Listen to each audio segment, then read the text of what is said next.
이 이야기를 꺼내기까지 정말 오랜 시간이 걸렸습니다. 누구보다 가까운 사람에게 당한 상처라 말로 꺼내는 순간 또다시 상처가 피어나 버릴 것 같았거든요. 사실 이 일은 다른 사람이었다면 진작 참지 못했을 상황이었을지도 모릅니다. 하지만 저는 그저 믿으려 했습니다. 시간이 지나면 괜찮아질 것이고 일시적인 오해일 수 있다고. 그렇게 혼자 설득하며 버텼습니다. 그러나 결국 저는 제 인생에서 가장 큰 배신을 경험하게 되었습니다. 처음부터 작은 징조들이 있었습니다. 결혼 초만 해도 남편은 하루가 어떻게 지나가는지도 모르게 바쁜 사람이었지만 저녁이면 꼭 집에 들어와 함께 밥을 먹었습니다. 늦더라도 미리 전화로 양해를 구했고 주말엔 함께 장을 보거나 드라이브를 하며 시간을 보냈습니다. 그게 우리가 만들어 온 결혼 생활의 소박한 행복이었습니다. 하지만 어느 날부터인가 남편의 귀가 시간이 점점 늦어졌습니다. 오늘은 회식이 있어. 갑자기 상무님이 부르셔서 일이 생겼어. 퇴근 후 무언가 일정이 있음을 설명하는 그의 말은 현재 진행형으로 이어졌습니다. 간단한 술자리일 거라 생각했는데 늘 새벽이 다 돼서야 집에 들어왔습니다. 회사에서 중요한 프로젝트를 맡았다며 새로운 책임이 생겼다고, 그래서 회식이나 모임이 많다고 했습니다. 처음엔 그런 남편이 안쓰러웠습니다. 책임감이 강하던 사람이었으니까요. 바쁜 와중에도 제가 싸준 도시락을 챙겨가는 모습에서 여전히 저를 생각해주는 따뜻함도 느낄 수 있었습니다. 그런데 언제부턴가 그 도시락을 두고 나가기 시작했습니다. 오늘은 거래처 미팅이 있어서 밖에서 점심 먹어야 해. 이 말이 반복됐습니다. 처음엔 단순히 외근이 자주 생겼다고 생각했고 실제로 회사 일이 많아지는 시기라 크게 의심하지 않았습니다. 결혼 5년이면 원래 이런 변화도 있는 법이라고 스스로를 납득시켰죠. 조금 서운하지만 다 이런 거겠지. 저는 그렇게 제 마음을 눌러 담았습니다. 그런 시기에 저는 회사에서 친하게 지내던 동료 수진에게 남편 이야기를 자주 했습니다. 그녀는 저보다 한두 살 어려웠지만 성실하고 똑똑하며 사람의 마음을 잘 헤아리는 친구 같은 동료였습니다. 무엇보다 대화가 잘 통했습니다. 언니, 남편분 진짜 너무하네. 나였으면 못 참았을 거예요. 그녀는 늘 제 편에서 화를 내주고 제 얘기를 오래 들어줬습니다.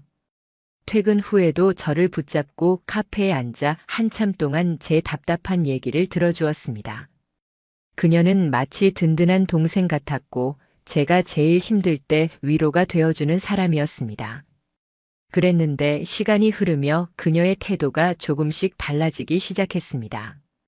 예전에는 남편이 왜 그러냐며 같이 분노해주던 사람이 어느 순간부터는 오히려 남편을 두둔하는 듯한 말을 하더군요.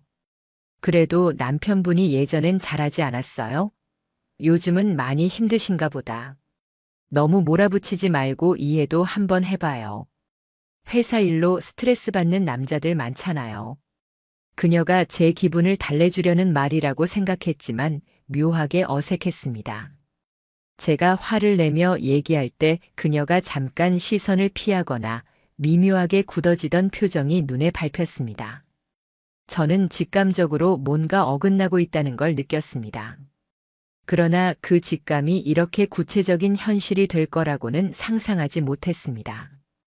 어느 날 퇴근길에 저는 그 모든 의심을 확신으로 바꿔놓는 장면을 보게 되었습니다. 집으로 가기 전 회사 근처 카페에서 잠깐 커피를 사갈까 했습니다. 늦은 시간 익숙한 유리창 안에 두 개의 옆모습이 보였습니다. 제가 수없이 지켜본 남편의 옆모습, 그리고 제가 믿던 동료 수진의 얼굴. 둘은 같은 쪽을 바라보며 웃었습니다. 순간 남편이 그녀의 손등을 조심스레 잡았습니다. 아주 가볍게 아무도 모르게 나누는 비밀 같은 손길이었지만 제 눈엔 천둥처럼 크게 다가왔습니다. 그 짧은 동작이 제 결혼 생활 전체를 송두리째 흔들어 놓았습니다. 저는 그 자리에 멈춰 서서 움직이지도 못했습니다. 마치 시간이 멈추고 제 심장이 큰 바위에 내던져진 듯한 충격이었습니다. 설마 내가 잘못 본 건 아닐까? 회사 동료끼리 그럴 수 있지 않을까? 라는 생각이 스쳐갔지만 눈앞의 장면은 너무나 선명했습니다. 결국 저는 커피를 사지도 못한 채 돌아섰습니다. 발걸음이 무거워 차갑게 식은 밤 공기 속을 걸어가며 제 안에서 끝없는 자기 합리화가 이어졌습니다. 혹시 내가 오해한 걸까? 그냥 친근한 제스처였을 수도 있잖아. 하지만 그 의심은 집에 돌아와도 지워지지 않았습니다. 며칠 후 결정적인 증거가 제 손에 들어왔습니다. 남편의 차를 정리하다가 조수석 밑에서 접힌 작은 메모지를 발견한 겁니다. 익숙하고도 섬세한 글씨체로 이런 문장이 적혀 있었습니다. 내일은 7시 저번에 갔던 그 가게에서 봐요. 그 필체는 분명 수진의 것이었습니다. 과거 회식 자리에서 봤던 그녀의 노트 필기와 똑같았습니다. 손끝이 얼어붙는 듯 온몸에 피가 빠져나가는 기분이었습니다. 그날 밤 저는 남편에게 담담히 물었습니다. 요즘 누구랑 자주 만나? 그의 대답은 너무나 태연했습니다. 회사 사람들이랑 회식만 있었지 뭐. 그 말에 제 안에서 마지막 희망조차 무너졌습니다. 그는 거짓말을 했습니다. 저는 알고 있었습니다. 상대는 다름 아닌 제가 가장 믿고 의지하던 사람이었습니다. 그 이후 저는 차마 잠을 이루지 못했습니다. 옆에서 평온하게 잠든 남편의 숨소리가 도리어 저를 조롱하는 것처럼 들렸습니다. 같은 집에 있지만 우리는 같은 세계에 있지 않았습니다. 그날 이후 저는 하루도 평온하지 않았습니다.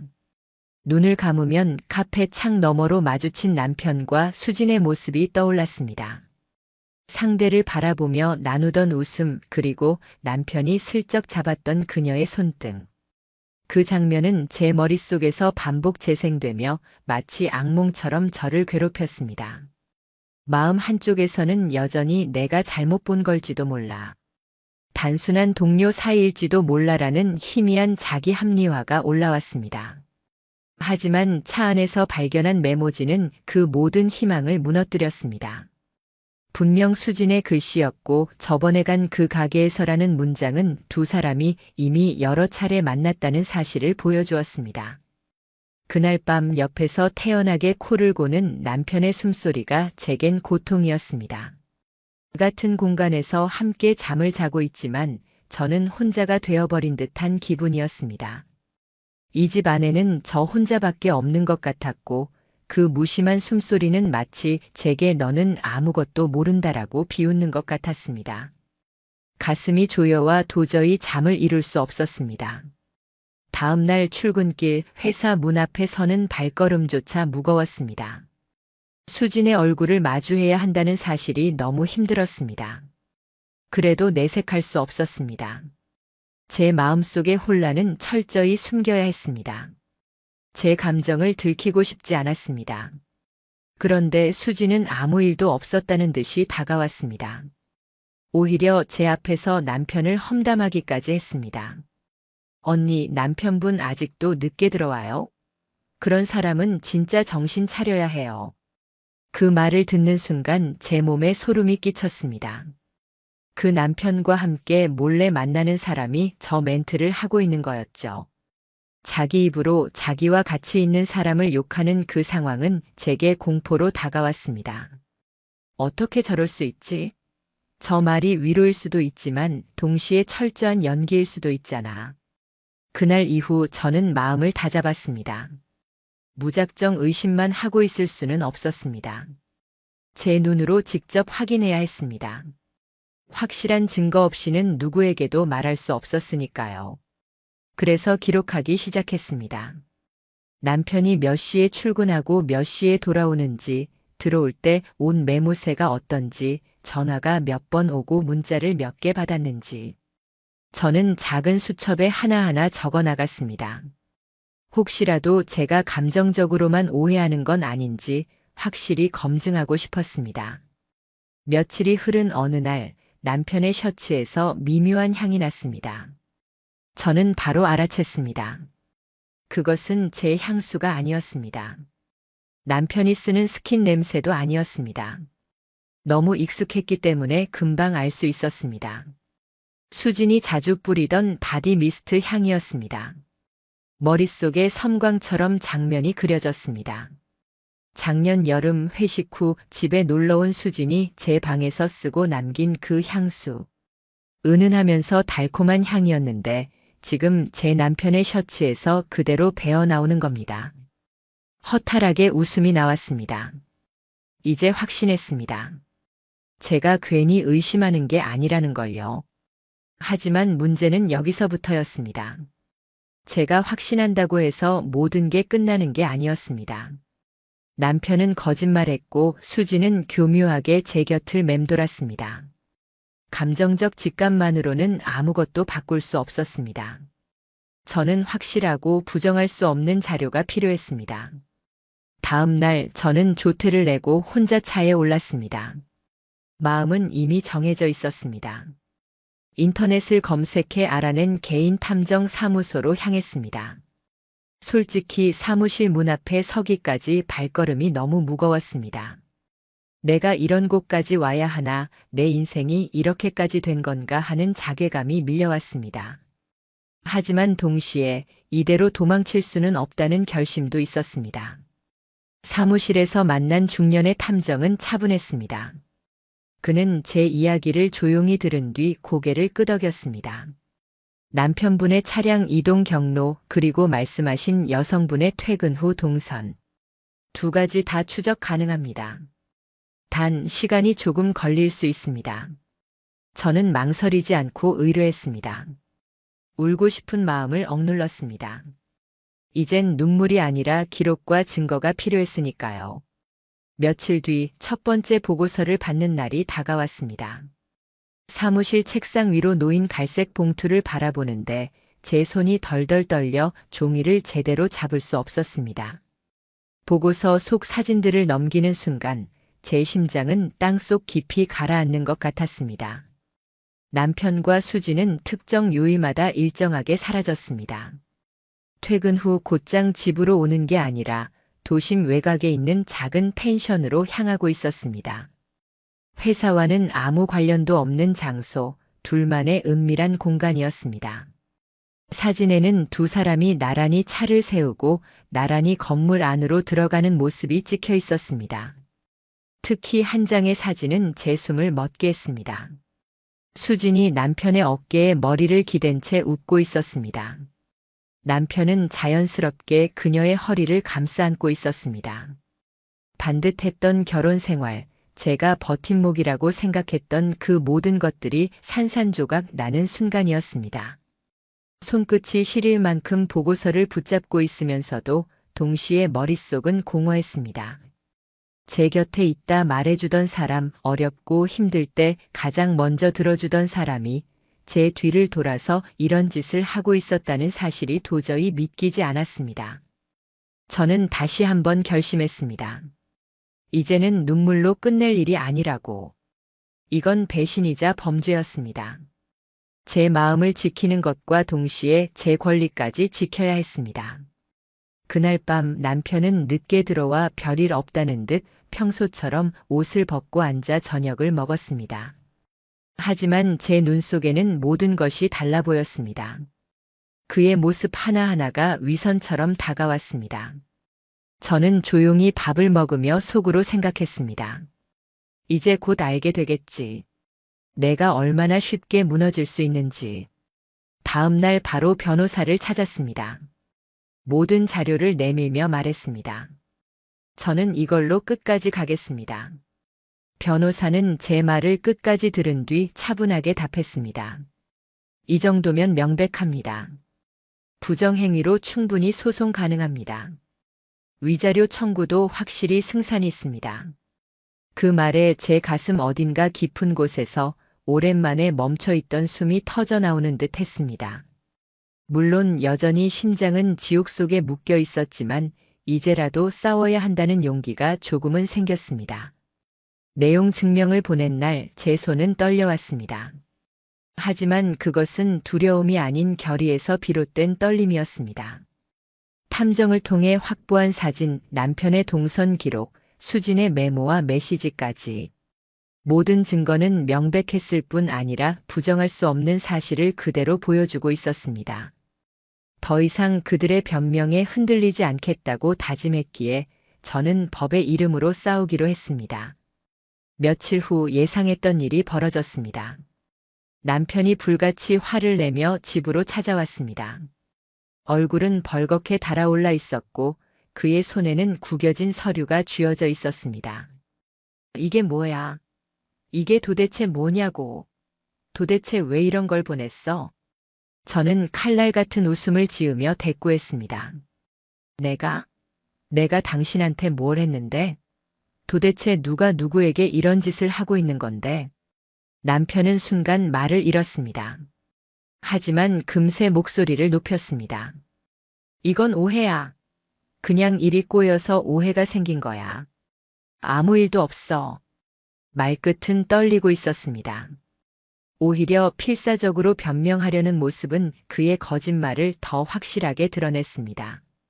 며칠 뒤 남편은 태도를 완전히 바꾸었습니다. 울먹이며 무릎을 꿇고 제 앞에 꽃다발을 내밀었습니다. 내가 미쳤었어. 다 끝냈어.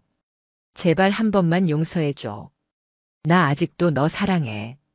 그 말은 분명 듣기에는 그럴싸했습니다. 하지만 저는 너무나 차갑게 바라봤습니다. 이제는 그의 눈물이 저를 흔들지 못했습니다. 그 순간 그가 흘리는 눈물이 저를 향한 것인지 아니면 자신이 잃어버리게 될 지위와 삶을 향한 건지 알 수 없었으니까요. 그리고 무엇보다 그가 말하는 끝났다는 말은 제가 증거를 들이대고 법적 조치를 취하겠다고 선언한 바로 직후에 나온 말이었습니다. 진실한 후회라기보다는 코너에 몰린 사람의 궁색한 변명에 불과했습니다. 저는 아무 말도 하지 않고 그는 건네준 꽃을 쓰레기통에 버렸습니다. 그 꽃은 마치 이 결혼 생활의 초라한 결말을 상징하는 것 같았습니다. 하지만 남편의 집착은 거기서 끝나지 않았습니다.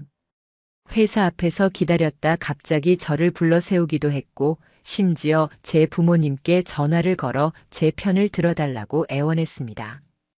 딸이 너무 예민해서 그래요. 요즘 이런 일 한 번쯤은 있을 수 있잖아요. 그러다 다시 잘 살 수도 있는 거고. 그 말에 부모님은 경악했습니다. 제 부모님 앞에서까지 그렇게 뻔뻔한 변명을 늘어놓으며 저를 설득하려 했습니다. 하지만 저는 단호했습니다. 그가 가볍게 넘기려는 그 한 번쯤의 일탈이 제 인생을 뿌리째 흔들어버린 사건임을 저는 너무나 잘 알고 있었습니다. 결혼 생활은 신뢰 위에서만 유지됩니다. 한번 허물어진 신뢰는 결코 다시 세울 수 없었습니다. 그 무렵 수진 역시 본색을 드러내기 시작했습니다. 처음에는 침묵하던 그녀였지만 곧장 회사 안에서 본격적으로 저에 대해 말을 퍼뜨리기 시작했습니다. 그 언니가 원래 좀 예민했잖아요. 남편분도 솔직히 힘들었다고 하더라고요. 둘이 이미 오래전부터 사이가 안 좋았다잖아요. 남편이 외로워서 그런 거라던데요.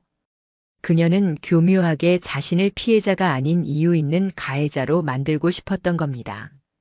듣는 이들로 하여금 문제는 부정을 저지른 것이 아니라 제가 결혼 생활을 엉망으로 만들었기 때문에 남편이 어쩔 수 없이 다른 길을 찾은 것처럼 보이게 하려 했습니다. 저는 그 말을 전해 듣는 순간 치가 떨렸습니다. 어떻게 이토록 뻔뻔해질 수 있을까? 제가 믿고 의지했던 시간들이 송두리째 조롱당하는 것 같았습니다. 저는 다시 행동에 나섰습니다. 회사 인사팀을 공식적으로 찾아가 수진과의 근무상 문제를 상담했고 더 이상 그와 같은 공간에 머물 수 없음을 분명히 밝혔습니다.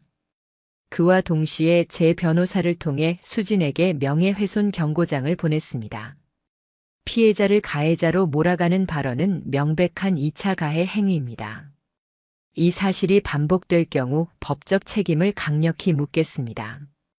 그 문서가 전달되자 수진은 마치 찬물을 뒤집어 쓴 듯 조용해졌습니다. 동료들 앞에서의 험담도 뚝 끊겼습니다. 그러나 이미 회사 안에는 소문이 퍼졌고 사람들의 시선은 차갑게 저를 향해 있었습니다. 마치 제가 문제를 키운 사람인 것처럼 말입니다. 하지만 저는 더 이상 흔들리지 않았습니다.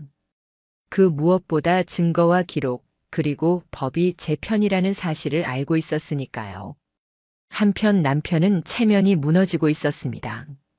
회사에 이혼 소송 중이라는 이야기가 퍼지자 그의 상사는 개인 문제로 조직 분위기를 흐리지 말라며 강하게 문책했습니다. 그가 거래처 담당으로 나간 자리에서 신뢰가 흔들린다는 이야기도 들려왔습니다. 결국 회식 자리에도 나오지 못하고 회사 안에서 점점 고립되어 갔다는 소문을 들었습니다. 그럴수록 그는 저에게 끊임없이 문자를 보냈습니다. 정말 잘못했어. 제발 이혼만은 하지 말자. 나 아직도 너 사랑해. 하지만 아이러니하게도 그런 말을 보내면서도 수진과의 관계를 완전히 끊지 못했습니다. 탐정이 넘긴 추가 자료 중 일부에서는 그가 이미 내용 증명을 받은 이후에도 은밀히 그녀와 연락을 이어간 정황이 담겨 있었습니다. 가끔은 밤늦게 주고받은 문자 내역이 증거로 첨부되기도 했습니다. 저는 사진 속 두 사람의 그림자를 다시 마주하며 확신했습니다. 이것은 단순한 일탈이나 순간의 감정이 아니었습니다. 그들에겐 죄의식조차 없었습니다. 습관처럼 비밀을 만들고 자기 합리화 속에 서로를 용납하고 있었습니다. 저는 마음을 다잡았습니다. 더 이상 절망에 빠지지 않기로. 제게 남은 일은 끝까지 싸워서 제 삶을 되찾는 것뿐이었습니다. 변호사는 소송이 길어질 수 있다고 했습니다. 그러나 제가 제출한 증거들은 매우 명확했기에 조정 절차 없이 곧바로 본안 판결로 갈 가능성이 높다고 말했습니다. 저는 수진에게 3천만 원의 위자료를 청구했습니다. 그녀의 변호인은 과하다, 이건 감정적 보복성 요구다라며 감액을 주장했습니다. 그러나 저는 물러서지 않았습니다. 저 여자는 제 인생에 칼을 꽂은 사람입니다. 제가 받은 정신적 피해는 이 금액으로도 감당되지 않습니다. 단호한 제 목소리는 이전의 나약한 저와는 완전히 달랐습니다. 제가 지켜야 할 건 단순히 금전적인 보상이 아니라 제가 받은 상처가 결코 가벼운 것이 아니라는 절대적인 사실이었습니다. 재판은 끝내 제 손을 들어주었습니다. 법원은 2,500만 원 지급 판결을 내렸습니다. 판사의 목소리가 법정 안에 울릴 때 저는 숨을 내쉴 수 있었습니다. 긴 싸움이었지만 결국 진실은 밝혀졌습니다. 그 직후 수진은 회사에서도 징계를 받았습니다. 제가 공식적으로 제기했던 2차 가해 문제로 인해 징계성 전보가 내려져 결국 다른 지역지사로 발령이 났다는 것이었습니다. 동료 중 일부는 그녀가 업무 능력은 있었다며 아쉬움을 표했지만 저는 속으로 알았습니다. 이제야 조금은 정의가 이루어지고 있다고. 남편 역시 직장 내 이미지에 치명타를 맞았습니다. 신뢰가 무너진 그는 결국 스스로 부서를 옮겼다는 얘기를 들었습니다. 더는 저에게 연락하지 않고 있지만 제게는 더 이상 아무런 의미가 없었습니다. 그는 이미 저의 삶에서 철저히 지워진 존재였으니까요. 소송이 종결되고 법원이 제 손을 들어주던 날, 저는 법정 문을 나서며 깊은 숨을 내쉴 수 있었습니다. 손에 쥔 판결문은 차갑게 인쇄된 몇 장의 종이에 불과했지만 그 안에는 제 인생의 가장 처절했던 싸움이 담겨 있었습니다. 남편과 수진의 잘못이 공식적으로 입증되었다는 사실은 분명 통쾌함을 주었습니다. 저는 싸움에서 이겼습니다. 하지만 집에 돌아온 그날 밤 저는 이상할 정도로 공허했습니다. 마치 안개 낀 들판 한가운데 혼자 덩그러니 서 있는 것처럼 기쁨보다는 쓸쓸함에 휩싸였습니다. 판사가 원고 승소라고 말하던 순간의 짧은 해방감은 사라지고 깊은 허무가 제 안을 파고들었습니다. 도대체 왜일까? 저는 분명 법적으로 승리를 쟁취했는데 제 마음은 여전히 무너져 있었습니다. 그 원인은 명확했습니다. 법적으로는 승리했지만 인간에 대한 신뢰는 되돌릴 수 없을 만큼 무너져 있었습니다. 남편은 배신자였고 수지는 제 가장 가까운 친구였습니다. 둘이 함께 저를 속였다는 사실은 단순한 불륜이나 배신을 넘어 세상에 대한 믿음 자체를 산산조각 낸 것이었습니다. 밤이 되면 눈을 감는 게 두려웠습니다. 제가 차마 외면하려던 장면들이 눈앞에 나타났습니다. 카페 유리창 너머로 웃고 있던 둘의 얼굴, 펜션 앞에서 서로 기대고 있던 모습, 법정에서조차 죄책감 없는 태도로 앉아있던 그들의 표정. 그 모든 게 현실보다 더 선명하게 떠올랐습니다. 저는 점점 인간 자체를 신뢰할 수 없게 되었습니다.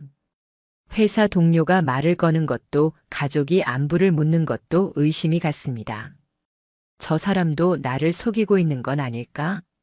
또다시 뒤에서 나를 배신할지도 모른다. 이런 생각이 꼬리에 꼬리를 물며 제 정신을 갉아먹었습니다. 도저히 혼자서는 이 감정을 감당할 수 없었습니다. 결국 저는 지역 상담센터를 찾았습니다. 상담사는 제 이야기를 차분히 듣고 나서 조용히 말했습니다. 사건 자체로 받은 상처보다 더 치유하기 힘든 건 바로 신뢰가 무너진 데서 오는 트라우마입니다. 그게 시간이 오래 걸리고 사람을 고립시키게 만들어요. 그 말은 제 심정을 정확히 꿰뚫었습니다. 남편의 존재는 점점 희미해지고 있었지만 수진의 얼굴은 시간이 갈수록 더 생생하게 떠올랐습니다. 남편과는 싸워서 끝낼 수 있었지만 수진과의 관계는 단순한 연인 관계가 아니었기에 배신감이 훨씬 더 깊게 남은 겁니다. 제가 힘들 때마다 먼저 커피 한 잔을 건네주던 그녀, 제 얘기를 눈 맞추며 들어주던 표정, 그 모든 기억이 통째로 더럽혀졌다는 사실이 저를 미치게 했습니다. 회사 생활은 더 이상 쉬운 일이 아니었습니다. 수진이 다른 지사로 발령났지만 이미 퍼져있던 소문과 뒷말은 계속 저를 따라다녔습니다. 굳이 소송까지 했어야 했을까? 조용히 넘어갔으면 더 편했을 텐데. 저는 아무 잘못도 하지 않았는데 오히려 제가 문제를 키운 사람처럼 여겨졌습니다. 억울했지만 억울하다는 말조차 하고 싶지 않았습니다. 말하면 말할수록 굳이 나를 변명해야 하는 사람이 되는 것 같았으니까요. 그런 상황에서 저를 지탱해 준 건 가족이었습니다. 부모님은 처음엔 너무 충격을 받아 제 걱정에 잠도 못 이루셨습니다. 하지만 이제는 묵묵히 제 곁에서 힘이 되어 주셨습니다. 특히 언니는 제게 매일같이 연락을 해주고 집에도 찾아와 저를 끌어안고 말했습니다. 넌 잘못한 게 없어. 흔들리지 마. 넌 최선을 다했고 끝까지 내 편이었어. 그 말에 저는 처음으로 긴장이 풀리며 눈물을 터뜨렸습니다. 언니 품에서 울며 그동안 억눌렀던 슬픔이 터져 나왔습니다. 그 후 저는 결심했습니다. 이 사건을 제 인생에서 가장 치욕적인 시간으로만 남겨두지 않겠다고. 이것을 계기로 더 단단해질 수 있다고. 그 결심을 행동으로 옮기기 위해 저는 매일 밤 글을 쓰기 시작했습니다. 처음엔 그저 일기 형식으로 억울함과 분노, 울분을 쏟아냈습니다. 하지만 글을 이어가다 보니 점점 제 시각이 달라졌습니다. 내가 놓친 것은 무엇일까? 내 탓이라고 생각했지만 실제로는 내 잘못이 아니었던 일들이 무엇일까? 그렇게 하나하나 정리하며 글이 제 자신을 치유해주기 시작했습니다. 분노에 찬 표현으로 가득 차 있던 글에서 점차 단정적인 문장이 늘어났습니다. 나는 잘못하지 않았다. 나는 끝까지 나답게 행동했다. 나는 나를 지켰다. 스스로를 설득하듯 쓰던 문장은 어느 순간 확신이 되어 있었습니다. 그 무렵 저는 용기를 내어 한 인터넷 커뮤니티에 글을 올렸습니다. 제목은 단순했습니다. 상간녀 소송 후기. 제 경험을 그대로 적으며 혹시 저와 비슷한 일을 겪고 있는 사람들이 있다면 혼자 아파하지 말라고, 겁이 충분히 우리의 편이 될 수 있다고, 그리고 무엇보다 무너진 나도 다시 일어설 수 있다고 담담히 전했습니다. 예상보다 큰 반응이 이어졌습니다. 많은 이들이 공감했고 비슷한 상처를 털어놓았습니다. 댓글과 쪽지를 통해 온갖 경험담이 쏟아졌습니다. 그 속에서 저는 느꼈습니다. 나만 이런 일을 겪은 게 아니구나. 나처럼 무너졌다가도 다시 일어선 사람들이 있구나. 그 순간 다시 한번 다짐했습니다. 나는 끝까지 내 편이 되어준 나 자신을 잊지 않겠다. 그리고 앞으로도 나를 지킬 것이다. 시간이 조금씩 흐르자 저는 이전의 저로 돌아오기 시작했습니다. 아니, 어쩌면 이전보다도 더 단단한 제가 되어가는 중이었습니다. 법적 싸움과 심리적 치유 과정을 지나온 뒤 저는 조금씩 새로운 삶의 리듬을 되찾기 시작했습니다. 여전히 마음 어딘가에는 깊은 상처가 남아 있었지만 나는 더 이상 그 상처가 나를 지배하도록 내버려 두지 않기로 결심했습니다. 내 인생을 다시 주도해야 했습니다. 더는 누군가의 아내, 누군가의 직장 동료로만 존재하는 것이 아니라 제 자신으로서 온전히 살아가야겠다고 다짐했습니다. 아침에 눈을 뜨던 순간은 과거 어느 때보다 달라져 있었습니다. 예전에는 오늘 하루를 어떻게 버틸까라는 생각이 먼저 밀려왔습니다. 남편이 언제 돌아올지, 수진의 시선을 어떻게 견뎌낼지 몰라 불안에 떨던 날들이 머릿속을 가득 메우곤 했습니다. 그러나 이제는 달랐습니다. 눈을 뜨며 오늘은 내가 나를 어떻게 지켜줄까, 내가 원하는 삶을 어떻게 살아낼까라는 생각이 먼저 찾아왔습니다. 여전히 상처의 흔적은 남아 있었습니다. 그러나 그 상처는 더 이상 제게 절망을 의미하지 않았습니다. 오히려 분명한 이정표처럼 남아 있었습니다. 여기서부터 나는 다시 시작했다는 표식처럼 제 인생의 전환점이자 회복을 알리는 증거가 되어 주었습니다. 서서히 저는 새로운 환경을 찾기로 결심했습니다. 수많은 기억이 얽혀있는 이전 회사는 이제 더 이상 저를 위한 공간이 아니었습니다. 그곳은 제게 좌절과 배신, 거짓과 위선의 상징이 되어 있었습니다. 그래서 저는 과감히 사직서를 냈습니다. 주변 사람들은 놀랐습니다. 이 정도면 그냥 버티는 게 나을 텐데 왜 그만두냐고 말하기도 했습니다. 하지만 저에게 있어 회사는 단순히 직장이 아니라 제 인생에서 가장 큰 상처가 벌어진 공간이었습니다. 저는 그곳에서 더 이상 치유될 수 없었습니다. 새로운 터전, 새로운 환경이 필요했습니다. 아쉬움은 하나도 없었습니다. 오히려 홀가분했습니다. 잠시 공백기를 가진 뒤 저는 다른 회사에 취직했습니다. 연봉은 예전보다 낮았지만 이상하게도 그게 전혀 신경 쓰이지 않았습니다. 그곳은 사람을 단순히 숫자로만 평가하지 않는 곳이었습니다. 서로 존중하며 협력하는 분위기, 작은 대화에서도 따뜻함이 느껴지는 공간이었습니다. 저는 오랜만에 직장에서 편안히 숨을 쉴 수 있었습니다. 한 번은 회식 자리에서 팀장님이 조용히 제게 물었습니다. 예전 직장에서 무슨 일이 있었던 건가요? 인사 기록에 사유 비공개라고만 되어 있더군요. 저는 잠시 웃으며 말했습니다.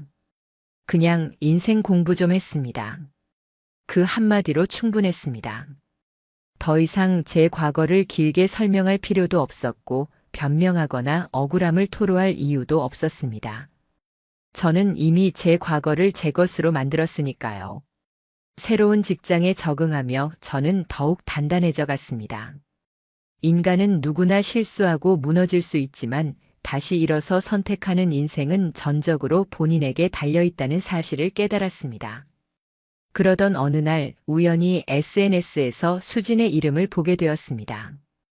그녀는 작은 프랜차이즈 샌드위치 가게를 창업했다고 홍보 중이었습니다. 사진 속 그녀는 여전히 웃고 있었지만 그 웃음 뒤의 허상을 저는 너무나 잘 알았습니다. 리뷰를 스쳐 내려가던 제 눈에 한 줄의 댓글이 들어왔습니다. 사장님, 예전 직장 내 문제로 기사 났던 분 맞죠? 그때 피해자분은 잘 지내시나요? 저는 핸드폰을 내려놓고 조용히 미소 지었습니다. 누군가는 아직 그녀의 과거를 기억하고 있었습니다. 그 기억은 그렇게 쉽게 지워지지 않을 겁니다. 아무리 웃는 얼굴로 새로운 삶을 꾸몄다고 포장해도 그녀의 본질은 결국 드러나게 되어 있었습니다.